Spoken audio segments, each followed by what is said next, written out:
Hi everybody, it's Harriet here. I hope you're well. So in today's video, I'm going to be talking about how to write a good CV. So my first tip on how to write a good CV is make sure that you keep your CV to a maximum of 2 pages long.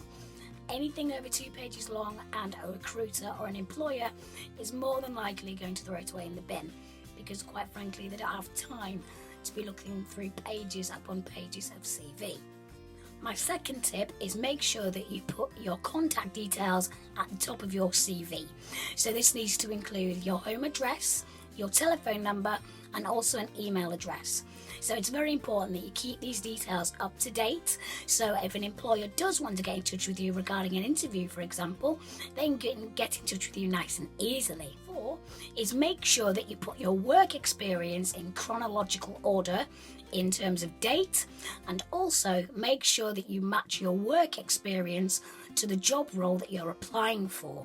So for example, if I was applying for a job as a stage manager in a theatre or an event, I wouldn't put my previous work experience working in a cafe or a retail shop, for example, because it's got no relevance to the job that I'm applying for.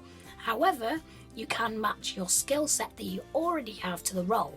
So for example, communication, time management, working as part of a team, they're all very valuable skills that you can put towards that role.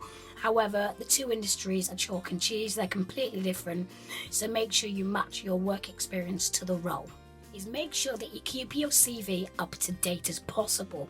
There's no point in handing out a CV that is 2-3 years out of date because it doesn't have your up-to-date contact details or your up-to-date work experience. And finally, it's very important to make sure that you hand your CV to a friend or a family member to check over things like spelling, grammar, punctuation, and more importantly, content, because you don't want to be missing out on a job role potentially because you've had bad spelling in your CV. So make sure that you get someone to check over your CV before you submit it for a job application. And finally, best of luck with writing your CV, and I wish you all the best for the future, and I look forward to seeing you in my next video. Bye for now.